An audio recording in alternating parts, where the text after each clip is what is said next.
Alright guys, before we wrap up this project with the Husqvarna all-wheel drive, I want to open it up to a little discussion. There's been a lot of comment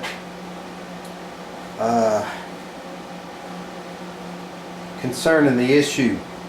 Now, just to clarify, what is said to be the problem from the owner of this mower. He doesn't use the mower. He has a large amount of property mowed with this mower. And what is said by the folks working for him is that the blade just flies off. There's no vibration beforehand, no indication of a problem. Let me get the old blade adapter real quick and we'll talk about this. Actually, I've got both of them. Why I saved them, I don't know. I'm a bit of a pack rat when it comes to keeping pieces of metal that I might need for something someday. It's an issue. It keeps my garage cluttered up. Anyway, here's the one from a year or 2 years ago. Okay, now this one has a lot of wear around here. It has sheared off these points. This one, you can see there is some wear around it, not as bad as this one, but these are sheared off. Now these look like they were torn off, actually. I mean, you can even actually see a divot in there. I'm not a metallurgist. I don't claim to know, you know, to be able to examine the evidence as far as from a metal fatigue point of view. It does look like this has been pulled out. These look more like they're ground off. Either way, it's hard for me to believe that this bolt head would shear off and tear all of these points off at the same time. It does look like that it has been loose and vibrating, and you would think that somebody using a mower that was doing all this, that there would be an indication that there was a problem and they'd quit using it. I don't know. I haven't talked to the guy. At any rate, Terry, a good mechanic, by the way. I'm trying to remember the name of his channel, WTB. I can't remember the numbers that follow that. I think it's WTB123. Anyway, Terry, what he said, if I'm remembering his comment right, was that he had a Husqvarna that did the same thing, and a good friend of his, another mechanic buddy, had said that if you replace this lock washer with a piece of copper, it solves the problem. And if I'm remembering Terry's comment right, he tried it and it worked. It no longer had this issue. And I appreciate the comment, Terry. I do. Thank you for that. You're a good mechanic, and I appreciate the feedback. I do. I went to several places locally today to try to find a washer to replace this with. Before I did that, I discussed it with the owner of this mower if it'd be okay to try that fix. He said, sure, give it a shot. I couldn't find the copper anywhere, or any copper that I could make one out of. I thought about taking like a terminal end of a battery cable, something like that. Since I couldn't find the washer, I asked him if they had a flat piece of stock copper. The only thing I'd find was a big huge lug from an electrical supply place, and it was like $36, and I'm like, no, that's not really feasible. At any rate, Terry, thank you for the heads up and the tip on that. I was willing to try it. I couldn't find it. The owner of this machine said, just throw it back together, we'll give it another shot. If it flies apart again, we'll look deeper into getting a copper washer. At any rate, guys, I'm going to throw this thing back together.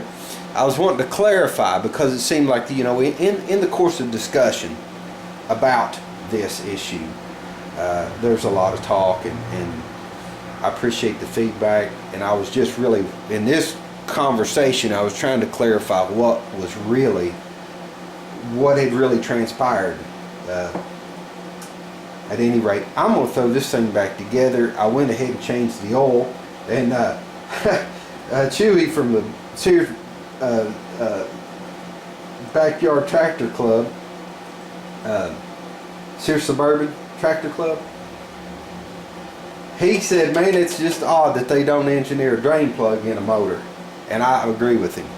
It blows my mind that you have to tip your motor up on its side to drain the oil. But anyway, we tipped it up and drained the oil according to what they throw out there to you.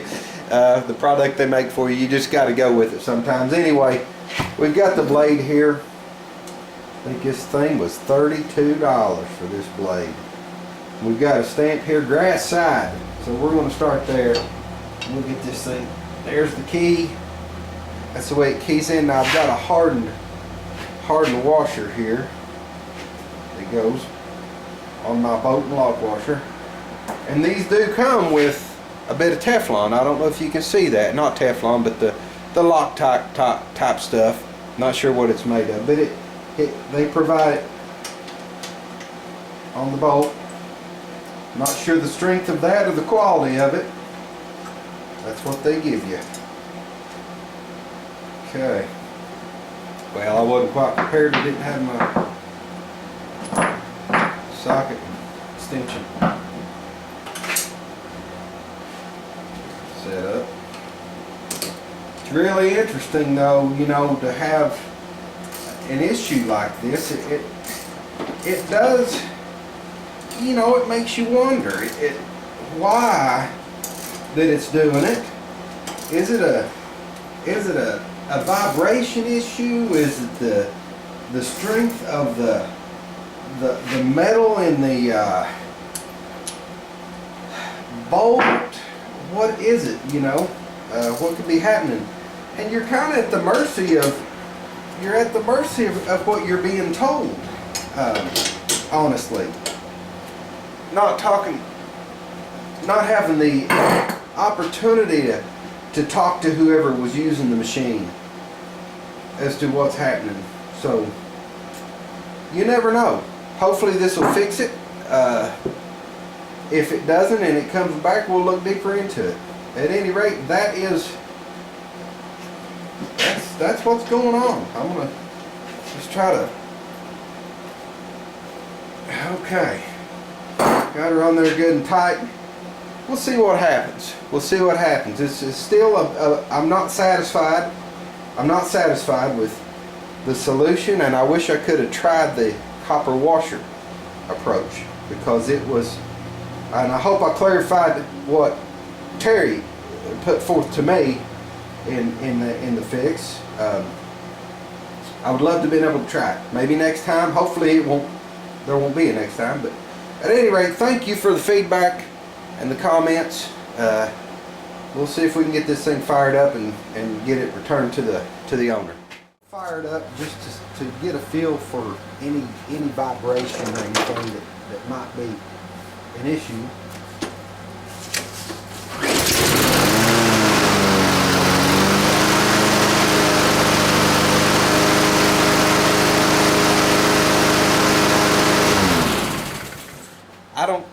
I'm not feeling anything. I'm not feeling any excessive vibration.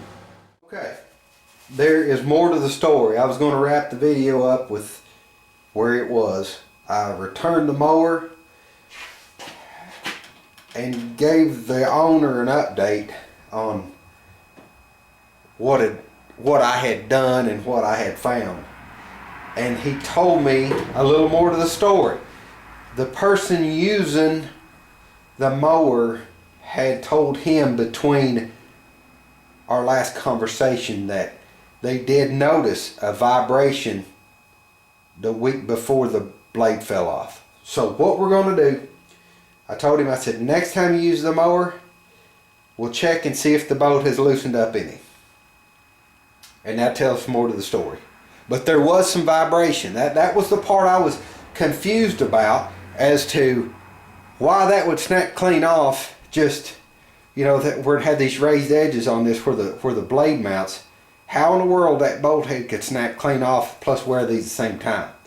Now if the blade's loosening up, I can see where this gets worn, and finally maybe metal fatigue or whatever, and then the bolt, you know, if that's loose and wearing on that, the metal fatigue would cause the head of that bolt to finally give out and snap off.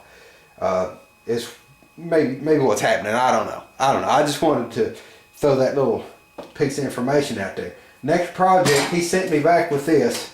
What 3.5 horse looks like, maybe three. Let's see. Yeah, 3.5 horse looks like Briggs. Trimmer, edger.